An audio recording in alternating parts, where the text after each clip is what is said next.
a news conference this morning. Multiple law enforcement agencies carrying out a 10-day operation in the Antelope Valley last month that resulted in 131 arrests and the seizure of more than 33,000 pounds of harvested marijuana plants with an estimated value on the street of $1.193 billion.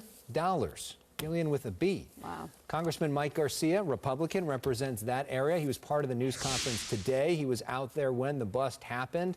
He joins us live once again. Welcome back to the show. Thanks for having me, guys. Good seeing you, Alex. So we talked when this happened. Now this news conference sort of getting together all the facts, all of the details on this. What's the biggest takeaway from this whole experience for you, the most surprising takeaway?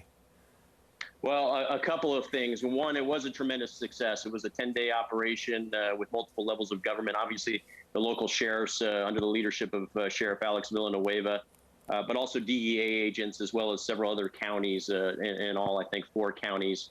So you had federal support, federal funding, federal agents, state level with the Guard supporting, as well as county and local cities, including Palmdale, Lancaster, supporting with headcount and some of the equipment used. And you heard the numbers, $1.2 billion worth of illegal marijuana grows. That is a massive number. That's not 1.2 million or 120 million.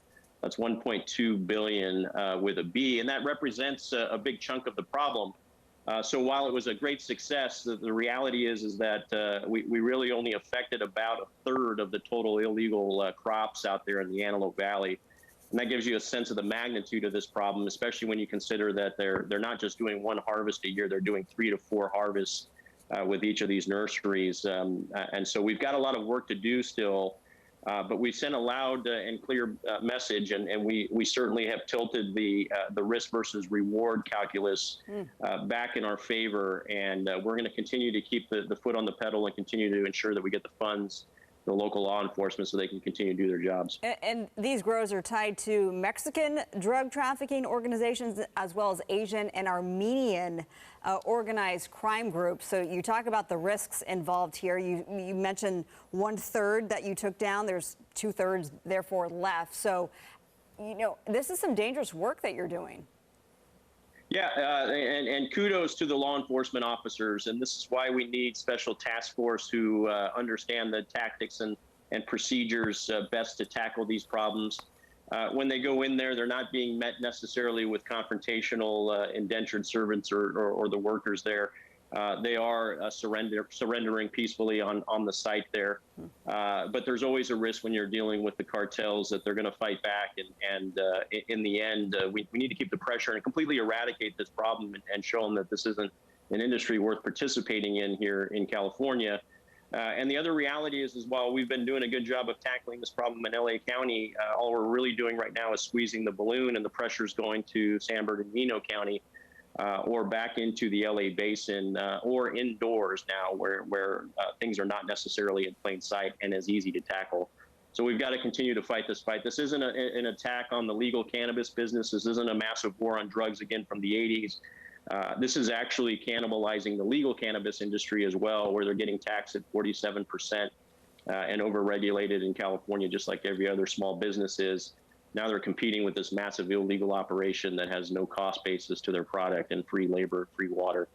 And the eye-opener for me today at the press conference was the environmental impact of all this, and the amount of there was literally 2 bears that were found dead on a couple of these grows that were poisoned from the fertilizers that were being used. And this is really toxic stuff right here in the high deserts of LA. And you also had 84 dogs that were rescued. What's the status on them? Yeah, and this was heartbreaking to see while we're out there and bulldozing these grows. We came across these small dogs, many of them puppies, and I'm a dog lover, and this was heartbreaking to see. You literally wanted to grab them all and take them home with you there. And this reverse rescue operation, I believe it's out in the Antelope Valley. We're going to pay them a visit this week. They were able to take in most of these dogs, something like 80 some odd dogs, but also goats and various animals that were being used as assets, but also as pets out there. So we're putting those up for rescue and taking care of the animals and the livestock that was out there. Yeah, I believe the sheriff said there was 180 animals in total that were rescued. That's pretty mind-blowing. All right, Congressman, I want to get your thoughts on just over 1 week from now, on July the 15th, families across the U.S. will begin receiving payments for the advanced child tax credit. Last night on the special report, we had Congresswoman Maxine Waters. She was with us to talk about that. Here's what she had to say. I have witnessed children sleeping in cars. Children not wanting to go to school because they didn't have the effective clothes, the right clothes to wear. I've had children who go to bed hungry. And I want to tell you, this is why I'm in the Congress of the United States of America. I'm absolutely elated. All right, you voted against this. Yeah, so I voted against the overarching bill. And let's be clear, I supported the $2,000 checks. I support the increases to the child rebates and incentives as a result of the COVID pandemic. And frankly, I support lower taxes and tax credits to families and to small business owners as well. The problem with the overarching package is that it was close to $2 trillion, and it was spending money on things that had nothing to do with COVID in a time where our nation's debt now is at $28 trillion.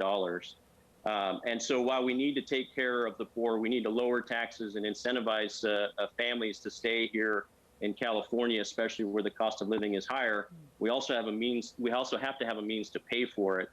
And this isn't necessarily going to end poverty. What ends poverty is good education, investing in the teachers, investing in the classrooms so all kids can get access to a high quality education.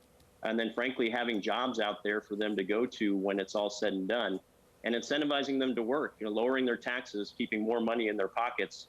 The challenge is when we spend too much, which is what the CARES package was going to ultimately do, and will compound our debt problems. Eventually, we have to pay for it. And this Biden administration and this House, under the control of Pelosi, is on a collision course with a massive tax increase over the next couple of years. And that doesn't help anyone, especially the poor. So this was paid for during the COVID relief bill, which was that massive bill that paid for this. The last one. One of the That's big right. Yep. debates going forward is going to be whether to make this permanent or not. If this was a clean bill, only because this. It expires in December. In December. So if this was a clean bill in December, only this, only expanding the child tax credit, making it permanent, is that something you could support? Yeah, I believe so. And I actually am not opposed also to the accelerated payment program, getting it in advance on a monthly basis. That is effectively putting tax money and putting credits back into the taxpayers' wallets before it goes into the IRS coffers. There's multiple ways to do that with how you file your taxes. But in the end, I'm pro-taxpayer, and I'm okay with tax credits. In the end, I want to see our taxes go lower, not higher. And if we can get that money back into the individuals, citizens of the country and the taxpayers instead of the IRS and the big government, I'm all for that. So we do need to get clean bills. We need to also vote on things a la carte so we can actually have meaningful debates around some of these major elements in these otherwise massive spending bills that we simply can't afford right now. All right. Congressman Mike Garcia, thank you so much. Thank you. Great to see you. Thanks, guys. Thank you, Congressman. Take care. All right.